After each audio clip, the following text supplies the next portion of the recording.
Comme je faisais déjà une simulation ce matin, j'avais hésité à faire et l'ouverture et la clôture.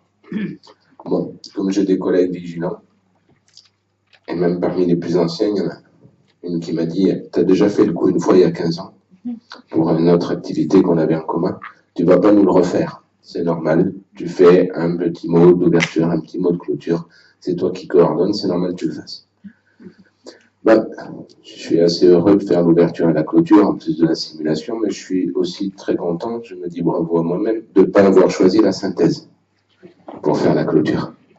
Parce que là, je serais franchement mal barré à l'échelle de la journée et même de l'après-midi.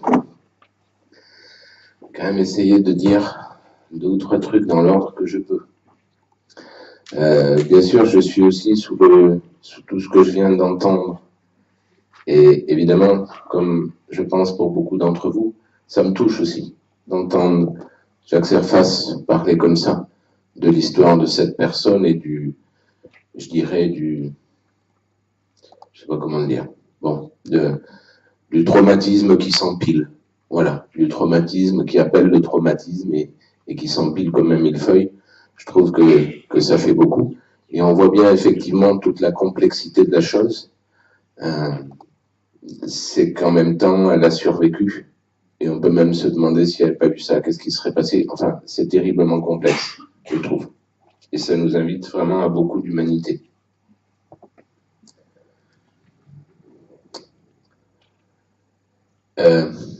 Comme si on a encore quelques années devant nous, peut-être on refera ça, ou si notre thème est que quelque chose sera possible de cet échange-là.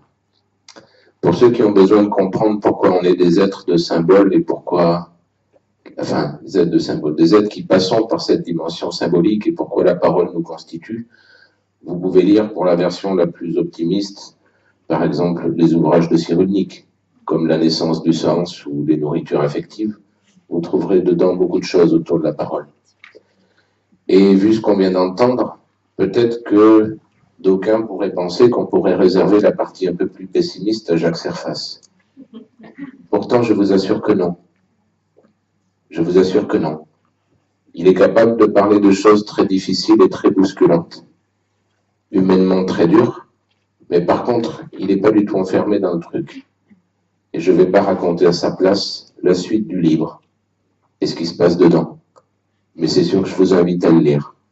Il y a des choses drôlement intéressantes dans la dernière partie. J'ai été très touché aussi de voir Dominique et Roselyne de façon différente, mais je me sens assez proche de chacune d'elles. Et ce qu'elles ont fait tout à l'heure m'intéresse à plein de titres différents que j'ai pas le temps de développer. J'en ai juste sélectionné 1 ou 2. Pour moi, la différence, une des différences, tout ce qui a été cité était pertinent et je suis pas du tout formé à l'hypnose ni spécialiste de ça pour pouvoir en parler. Mais la différence que je vois dans ce que je vois, c'est comment le thérapeute est lui-même engagé. Je sais pas s'il faut dire dans l'outil ou dans le lien. Et ça, effectivement, mis à part les aspects techniques, d'induction, etc., comme a parlé Jean-Marc, mais c'est ça pour moi qui fait la différence entre une hypnose qui serait de spectacle, par exemple, et une hypnose thérapeutique. C'est au fond que dans la relation, il y a une certaine équité, et c'est ce qui a été souligné à quel point c'était montré. Je trouve que ça nous amène à des questions extraordinairement complexes. À quel moment on utilise un outil? Et même, qu'est-ce que c'est qu'un outil? Est-ce que l'hypnose, c'est un outil? Est-ce que la parole, c'est un outil? Est-ce que l'enveloppement, c'est un outil? Est-ce que le traitement, c'est ça quelle horreur. Voilà. Est-ce que ça, c'est un outil à une époque, dans un contexte donné? Je sais pas, c'est compliqué. Moi-même, j'utilisais des trucs à des moments. Des outils, par exemple, j'avais appris à bien représenter, par exemple, les doubles contraintes. Alors des fois, je proposais à certains couples, je leur disais, mais est-ce que ça vous intéresse qu'on note la double contrainte? Enfin, je leur disais pas avec ce terme-là, mais est-ce que j'essayais de les faire travailler comme un exercice? Vous voulez qu'on note quelque chose? Hein? Qu'est-ce que vous voudriez? Est-ce que vous connaissez ce que vous avez, ce que vous voudriez? Est-ce que ce que vous désirez, ça fait partie de votre champ de connaissance ou pas? Est-ce que c'est quelque chose de paradoxal? Et puis un jour, avec des trucs comme ça, j'ai eu l'idée de dire à des gens, au même moment où ça se faisait, j'ai dit à des gens, mais là j'ai l'impression qu'on patine, vous souhaitez que je vous propose un outil ou pas? Et là, il y en a, c'était on pourrait dire des mauvaises têtes, mais des mauvaises têtes apprenantes. Finalement, ils m'ont dit non, ça ne nous intéresse pas l'outil. Hein. Vous voyez ce que je veux dire? Et donc, je me suis trouvé là dans une espèce de balancement en me disant ça fait l'hypopète. J'avais pensé à un truc que je me croyais bien finaux à essayer d'utiliser ce truc-là, et puis voilà, pas que ça les intéresse pas. Et du coup, ça a créé ce vide dont on parlait. Ça a créé que comment je vais faire de la relation, on l'a vu ce matin, on le voyait tout à l'heure avec Dominique et Roselyne, mais comment je vais faire de la relation, mais moins d'outils. Voilà. Et du coup, il a fallu que je vive aussi ce balancement, ce pataugeage dans la parole, comme ils étaient eux. Je trouve que ça nous ouvre à des tas de questions comme ça. Il me semble, ce qu'il y a de sûr, si je ne sais pas très bien qu'est-ce que c'est qu'un outil, il me semble que par contre, on peut un tout petit peu classer ou au moins se proposer une première réflexion sur qu'est-ce qui serait la différence entre, par exemple, toutes les techniques et les outils indispensables d'une façon ou d'une autre. Il faut bien qu'on ait des supports, qu'on apprenne des choses. Et de l'autre côté, qu'est-ce que ce serait que la clinique? Il me semble que les techniques et les outils ont à voir d'une façon ou d'une autre avec le contrôle du réel. Je crois qu'on voyait ça en plein dans ce que proposaient Dominique et Roselyne. Il y avait quelque chose qui était contrôlé par Dominique et que Roselyne acceptait à ce moment-là. Et évidemment, pour que ce contrôle puisse avoir lieu, cet abandon puisse avoir lieu, il faut que ce soit drôlement sécurisé, tout ce qui nous a été expliqué, de l'inscrire dans une relation, ainsi de suite. Il me semble que dans la dimension clinique, on est plus dans une expérience de relation. Peut-être un truc comme j'essaye de vous décrire, où avec ce couple, entre guillemets, des mauvaises têtes apprenantes, finalement je me trouve court-circuité avec l'outil dont j'ai l'idée, et donc ça me surprend. C'est-à-dire qu'eux-mêmes sont surpris, parce qu'ils vont voir un thérapeute, puis finalement ils ne savent pas quoi en faire au bout de quelque temps. Le thérapeute a l'air d'être surpris aussi lui-même, parce qu'il leur propose d'utiliser un outil, mais comme c'est des mauvaises têtes apprenantes, ils disent non, on n'en veut pas de l'outil, il faut se débrouiller autrement. Et du coup, on se retrouve tous les trois, le couple et moi, dans un espèce de balancement, à un creux, où là, on est tous surpris et où on est en train de chercher comment on va bien pouvoir se sortir de là. En même temps, c'est pas sûr qu'ils viendraient payer 80 ou 100 balles pendant des années pour qu'il se passe rien non plus. Hein, peut-être qu'au bout d'un moment, ça les lasserait. Donc, au fond, voilà, on est obligé de chercher quelque chose dans ce creux. Il me semble que c'est ça la distinction qu'on peut se proposer. Les techniques et les outils nous aident à contrôler le réel, et il faut qu'il y ait de ce contrôle aussi. Et d'un autre côté, la clinique nous met finalement sur une expérience relationnelle où il va y avoir une certaine surprise, et d'une certaine façon, cette surprise peut être relativement partagée. Peut-être ce qui peut faire la différence, c'est que le thérapeute, si c'est une sorte de patient professionnalisé, vous voyez, eh ben, à force, il est entraîné à avoir des surprises. Voilà. Donc, ça peut faire que, finalement, la surprise peut être bienvenue. Je suis avec des choses à me poser des questions comme ça. Dans notre espèce, il me semble que nous cherchons toujours dans la vie, comme trois choses. À comprendre, c'est une motivation essentielle, comprendre les choses qui nous arrivent ou qui sont autour de nous. Et pour comprendre, souvent, nous avons besoin de demander. Et à l'occasion de toutes ces rencontres, ça nous permet d'apprendre. Il me semble que ces trois choses jalonnent beaucoup de la vie humaine, si on est peut-être pas trop fou, ou si on l'est d'une façon assez souple ou légère. comprendre, demander, apprendre. Et au fond, le comprendre nous permet de travailler sur la zone, disons plutôt de la pensée structurée. Le demander nous permet de travailler sur la zone plutôt interrelationnelle et comportementale, puisqu'en principe, on peut essayer de demander à quelqu'un. Et le apprendre, à mon idée, nous permet toujours de travailler sur la zone émotionnelle, parce qu'il faut qu'on soit dégagé d'un certain nombre de croyances lourdes ou négatives ou interdictrices pour qu'on puisse rentrer dans la dimension d'apprendre. C'est l'inverse, si vous voulez, des 3 remarques de ce matin sur vous vous rappelez, le dogme, l'élitisme et les terribles simplifications. Voilà. Et du coup, bien sûr, apprendre à avoir avec l'émotion, parce qu'il faut que la porte d'entrée soit ouverte.